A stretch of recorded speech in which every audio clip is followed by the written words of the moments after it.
I think Windham belongs in the poll. I've been voting Windham in the poll, and this past week I voted Windham as high as number 7, which is the highest I've had them this year. Here's the case for Windham, and look, they're chirping at us on social media. They're coming at us. They belong in the top 10, and they're not wrong. They're not wrong. They belong in the top 10. I thought they were going to get in this week and finally get the love, but now I got to sell it. Now I want to sell the Whippets to everybody, you know? Respect the Whippets, Joe. Respect the Whippets.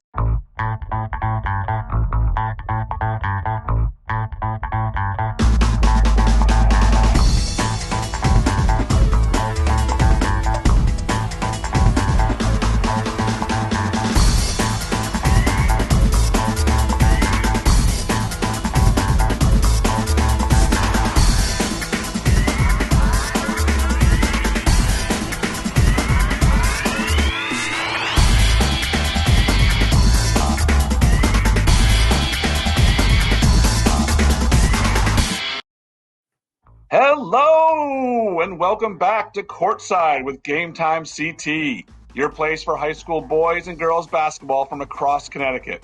Join us every week as we discuss hoops, break down the polls, shout out the kids that had the great games, and just shine a light on high school hoops across the state. As always, please like and subscribe on the GametimeCT YouTube channel.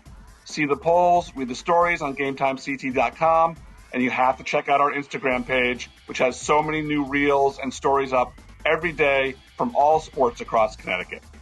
I am the girls basketball beat writer, Scott Ericson, and with me, as always, is the boys basketball beat writer, Joe Morelli. Joe, how are you?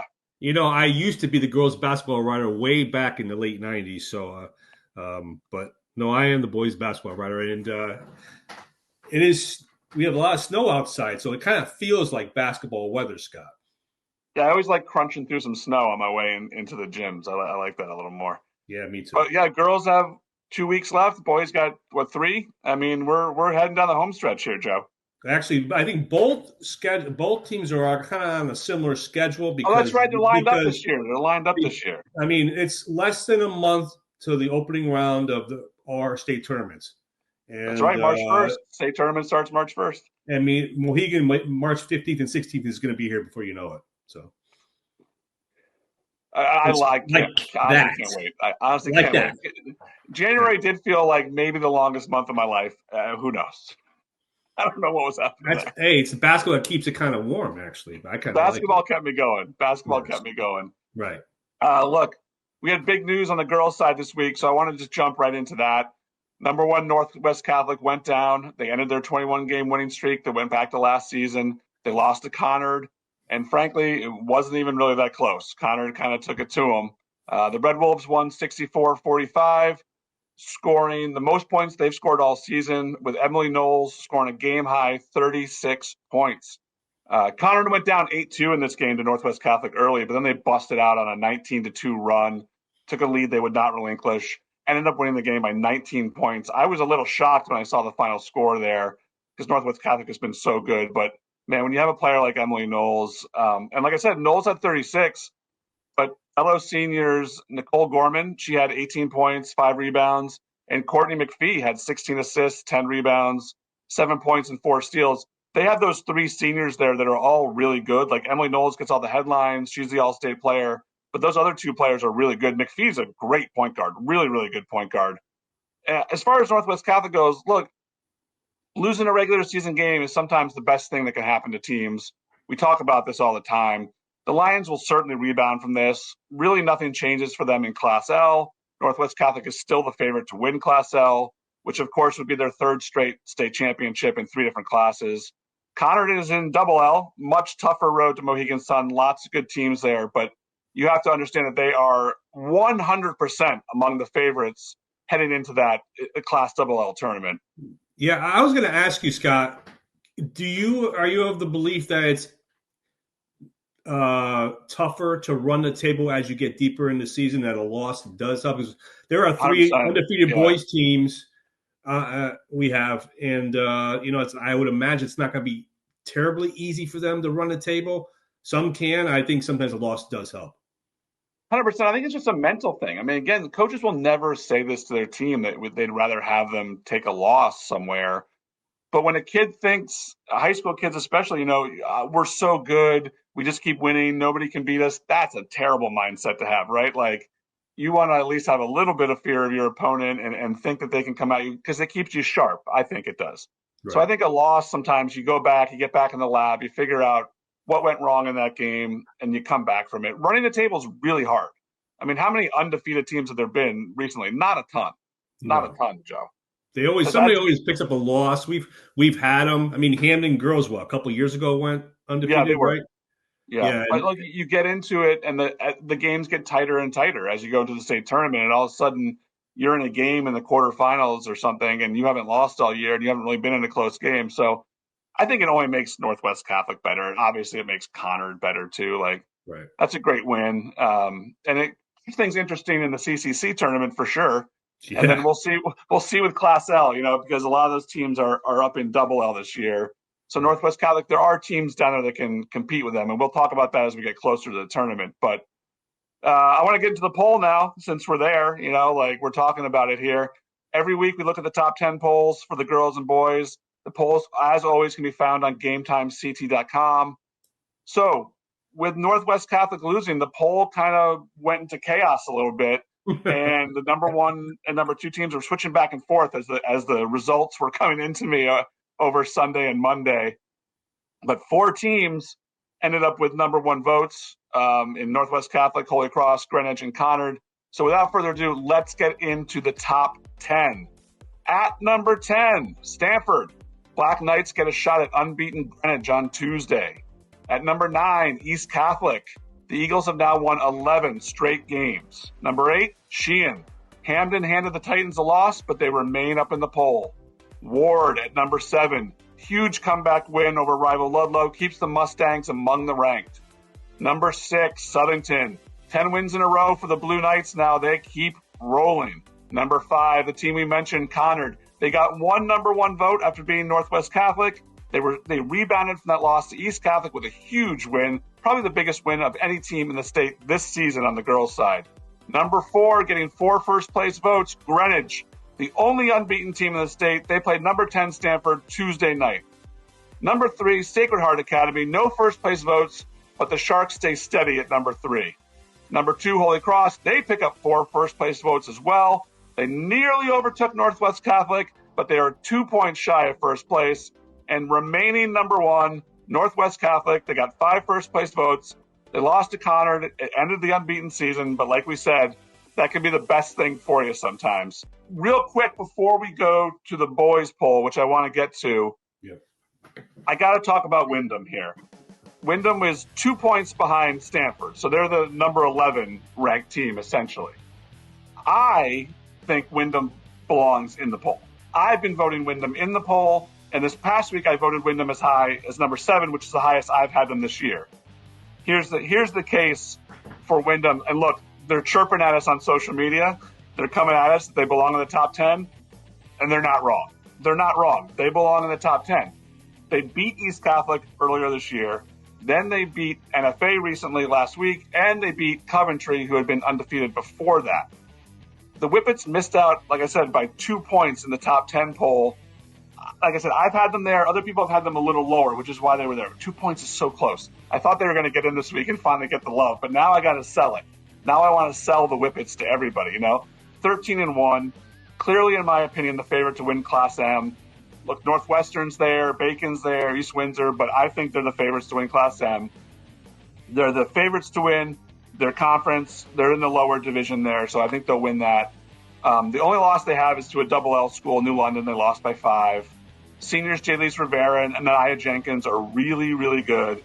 Look, anyway, we'll get to the boys poll now, but Windham is demanding respect, and I agree. Respect the Whippets, Joe. Respect the Whippets. Well, the interesting thing with Windham, and again, I don't claim to know, but the question I would have is how many teams are they going to beat in the top 10? Could they play with them, and could they beat them? And they're going to have to face. Are they facing New London a second time, or are they not to the ACC tournament? I'll have to go take a look at that. I don't think they are because New London's a large or Division I school there. Who's the best team they've beaten? Coventry's very good. East Catholic obviously is a top 10 team that beat Conard, and Windham beat them. So okay. Well, then, I would say East Catholic. It's always tricky, Joe, as you know, when you have a Class M or a Class S school that's doing really well, because you do have to consider how would they do if they went and played Holy Cross or Northwest Catholic or Stanford or any of those bigger schools. I think this Windham team would do okay. I think they would do okay because those two players are really, really good players. Well, I'll tell you what, we're going to get to the top 10 in just a second, but I mean, on our side, at boys' side, Ellington Boys wants some respect. They're one of the 3 remaining undefeateds. They're the top team in NWC, but they're still not in the top 10. They're getting closer, Scott. They're getting higher up in those also receiving votes, but they're not there yet. But on to the boys' top 10. We have a new team at number 10 this week, Scott. Bloomfield. The Warhawks are the 5th team from the CCC in this week's poll. They haven't lost since December, and their only losses to Windsor, also from the CCC. The Warhawks, we've seen them at Mohegan a couple of times, so you know they're for real. At number 9 is Staples. Staples played a great game on Saturday night. They're losing at St. Bernard, completing a home-and-home series with the Saints. Staples was 10, they're 9, so obviously respect from the voters because, again, you're losing the number 1 team on the road on a Saturday night. Number 8, the aforementioned Windsor. Coach Ken Smith is 4 victories away from 700 as of this taping. And he's probably going to get it next week.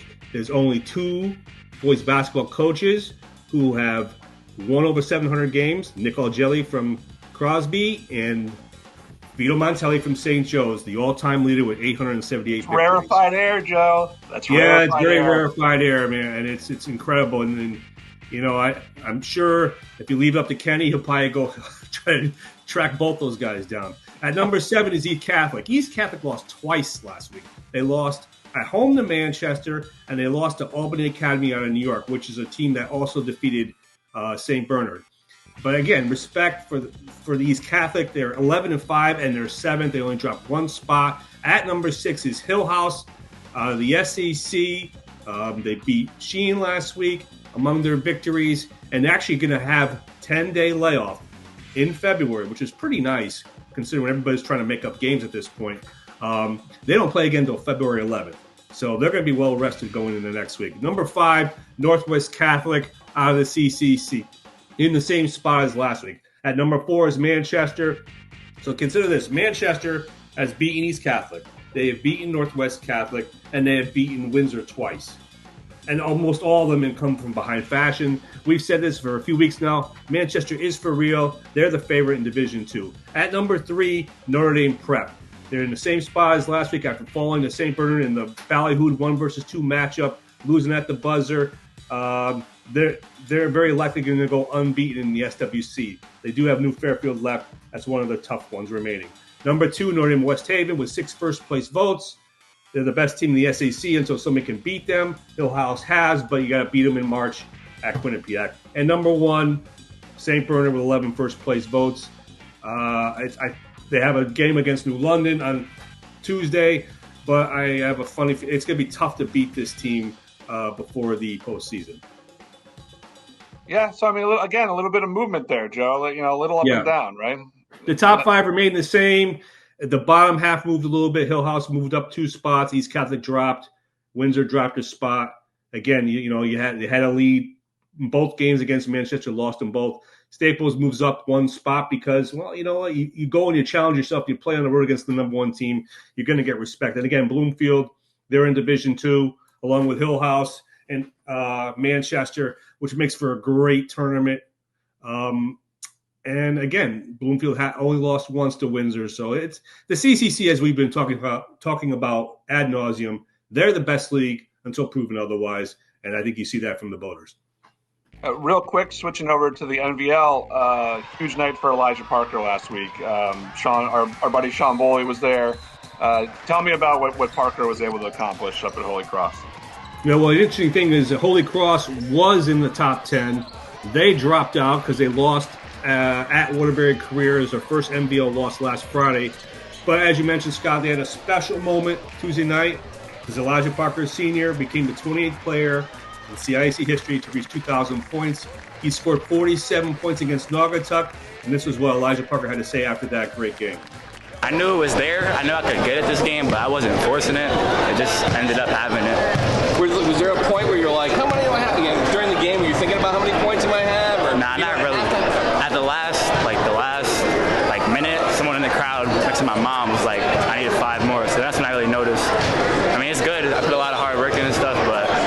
get this without my team and how we play. I'm sure we're unselfish, so there's really good people around me and stuff.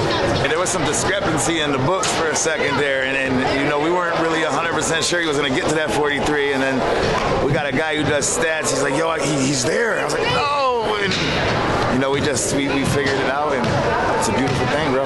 Beautiful blessing for that kid. The irony in the season has been wild, I guess you could say. I was the former coach at Naugatuck, and I scored my 1,000 point at Holy Cross, and I scored 44 at Cross and got my G, so I was talking a little bit of trash to him. Now he comes back to Naugatuck. What did he finish with? 46, 47, something like that. So the kid he beats me in the thigh. He gets 2,000 and he gets 47. He's a special player, a really special player. Yeah, Scott, we also heard from Mike Wilson, the Holy Cross coach. He also coached Naugatuck, which is his alma mater, and he's the all-time leading scorer, Mike Wilson is, at Naugatuck. So he's kind of like joking about, you know, how Elijah broke 2,000 on his home floor. But, you know, it's pretty amazing. He got that kind of history in the league and goes into the week with 2,030 points now. He scored 27 in the loss to WCA. And he's going to track down Mustafa Heron, who had 2,056 points in just 3 years at Sacred Heart. 3 years. And he's he's 55 away or 57 away from Edmund Saunders, who played at Holy Cross. So he could become the all-time NBL leader, the all-time Holy Cross leader. That's all within his sights, and there's plenty of games left with February and March left. And again, he's had an incredible career, and they're in Division One. I'm very interested to see how they do against those top teams, but it remains to be seen. But I think he's going to be tough to beat. 2,000 points is remarkable. Any way you look at it, they're not. When you consider how many people have played high school basketball in Connecticut and how few people are on that list. What are the boys? 21 on that list? 28. 28. The girls have 21. It's not a lot of people. It's not a lot of people. No. Scoring 2,000 points is really, really difficult. Joe, I know you were at Ridgefield, Ludlow. Is that where you were? I'm getting all the FCIAC games. Yeah, there's a lot going on in the FCIAC right now. Where were you? We're gonna Staples first and foremost. I mean, if you think back, Staples and St. Bernard met in the Division II state championship game in 2023. St. Bernard won basically a mile from their home in Uncasville. And the two coaches, Mark Jones from St. Bernard and Dave Goldshore from Staples, agreed to have a home-and-home series. Last year, it was in Westport, and St. Bernard won. And they won again on Saturday. They beat them and swept the home-and-home. But it was 63-56. It was a winnable game for Staples and went back and forth for a little while. And St. Bernard was able to pull away at the end. I mean, Curtis Marshall is sophomore. He's a man. He's 17 points, definitely had a double-double. And Emery Gray had 25, led all scorers. He's such a tough player, Gray. He knows how to get fouled. He knows how to get to the line in big spots. I mean, he had only 7 against Notre Dame Prep, but he had a big game in this one. And again, it's nice to see these kind of non-conference games on the road. Sam Klatchko scored 20 points. Adam Udell had 13. And Mason Tobias at 14. St. Bernard Staples is the only team that elected to play in Division I. And obviously you want to challenge yourself. And by playing St. Bernard gets you ready for March. So Staples comes off the St. Bernard game. They're 9th this week, but there's still only one game behind Ridgefield in the FCIAC race. And when you know, Scott, from being down that way, Ridgefield has always been a team to beat. And this may not be a vintage Ridgefield team, but they're the only unbeaten. And they're just always good. I mean, whatever Coach McClellan is doing out there is obviously working. They have kids transfer, kids leave. They're still the top of the FCIAC every single year. That's unbelievable coaching. Their feeder program is probably awesome. I know the Westport feeder program is awesome that Staples has developed.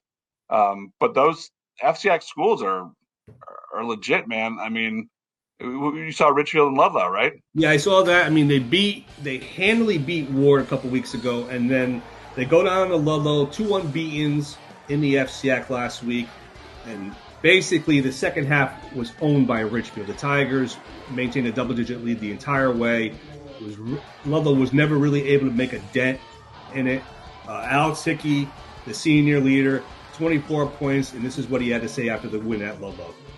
We've been striving to get closer to a 32-minute long game all season, and we've been struggling with a young group of guys, but tonight we took big steps in our attention to detail and maturity level, and that was a big help for how we, kept our lead going the whole game. The thing about Ridgefield, like you said, Scott, they did year after year after year. They're the team to beat. I mean, I still think Staples is probably the best team, but they don't play each other until February 19th, and a lot can happen between now and then. But I think Ridgefield has had a couple of close games against teams you wouldn't expect.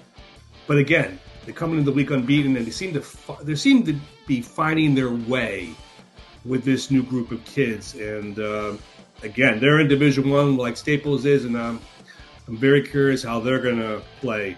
But until proven otherwise, Ridgefield's on top in the FCI. Yeah, and then, the other teams are kind of nipping at their heels. Like you said, Staples, Warde, Ludlowe. I mean, Warde and Ludlowe had a great game on Friday night. They had the coaches versus cancer game, so they played the girls' game first, played the boys' game second. Packed. That place was packed, from what I understand. Yeah, it was sold out.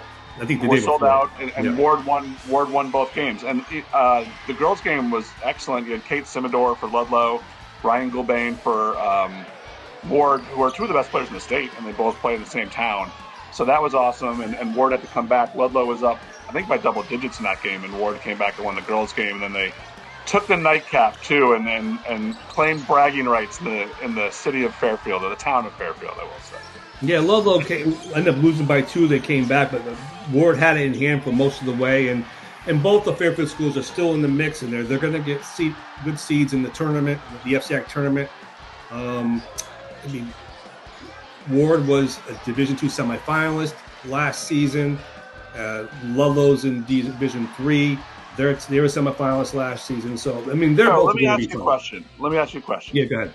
The CCC is an offensive-driven league. Would you agree with that statement? And especially a team like Manchester, who scores 90-something points a night.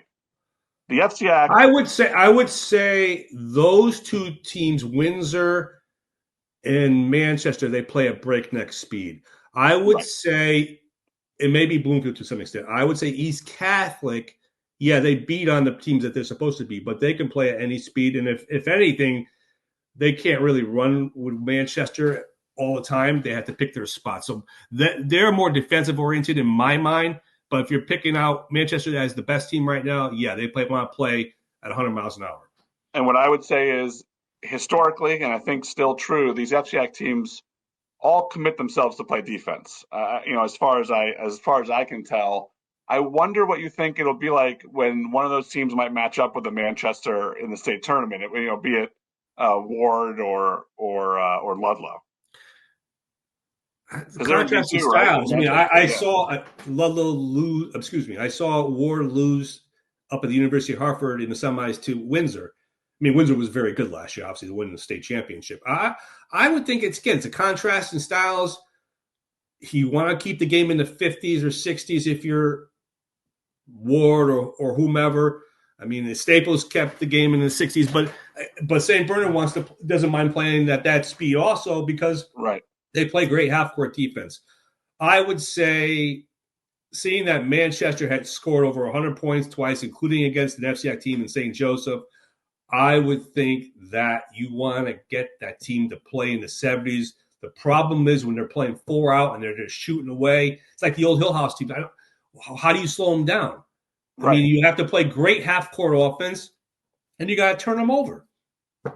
Right, and with the shot clock, you're limited into the half-court offense you can run, right? So, yes, you can only slow it down so much, and if they're committed to shooting the ball in the first 10 seconds of the shot clock, hard to slow them down, but someone's got to try. Someone's got to try. I don't think an FCX school is going to go up there and outrun Manchester. I don't see it. No, but what I am interested in, again, Manchester's had a great season. I'm just curious. I want to see how Manchester is when you got to play 4 in a row in the CCC tournament. I'm very interested in that. I'm not saying they can't. I think it's going to be great seeing the different teams. We've seen Windsor. We've seen East Catholic. They play in it every year. Northwest Catholic is usually in it. And that's CCC final. We haven't heard from Manchester in quite some time. So this is why it's a new team. And you got Glastonbury and Bloomfield. It makes for a great league tournament. And I think all those teams will do well in the States. But I think the FCX is better than people give it credit for. I really do. I think the top of the FCX is very strong. I don't think it's at CCC level, but I think it's very strong. Those teams have become consistently good. Ridgefield, Warde, Ludlowe, Wilton, Trumbull, and Staples, consistently good programs right now. And Bridgewater Central's on the cusp of qualifying for the state tournament too, and they've won some games. I mean, and Greenwich beat Staples.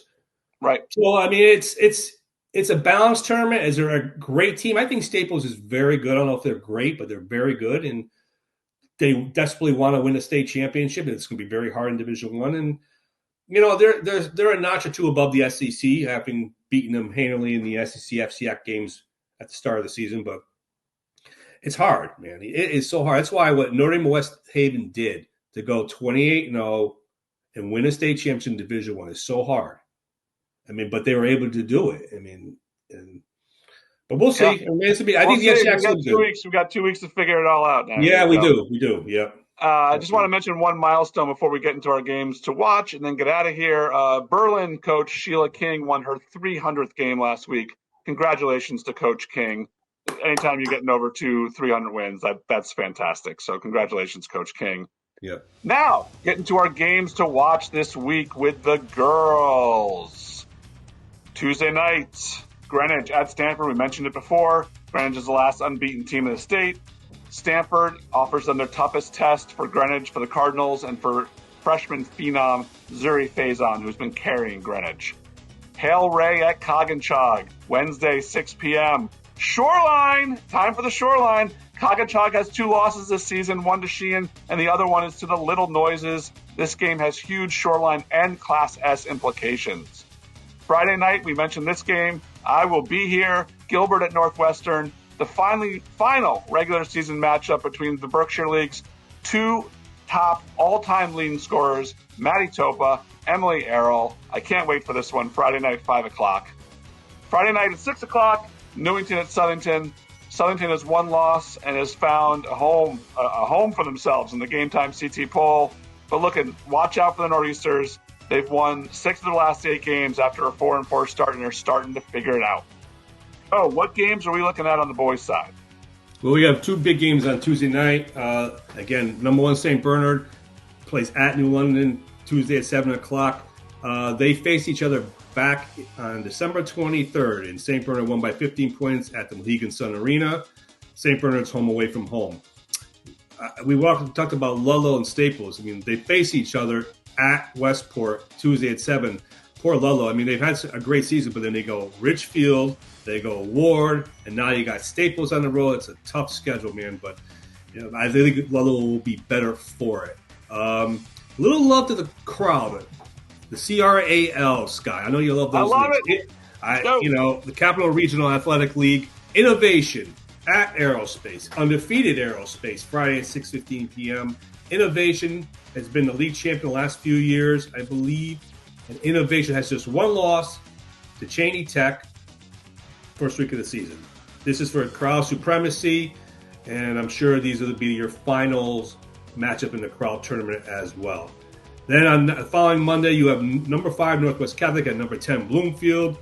Again, Bloomfield's only losses to Windsor. This is a good chance for Bloomfield to be the team that's ranked above them.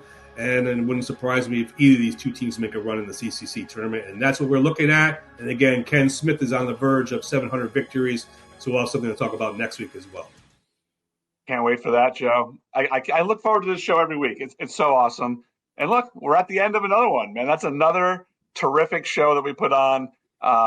As always, please like and subscribe on the GametimeCT YouTube channel. Follow us on Instagram. And, of course, go to GametimeCT.com for all the polls, top performers, awesome feature stories from all our writers about every winter sport, not just the 2 basketballs. So, for Joe and for producer Danny behind the scenes, I'm Scott. And we will see you next week, courtside with GametimeCT.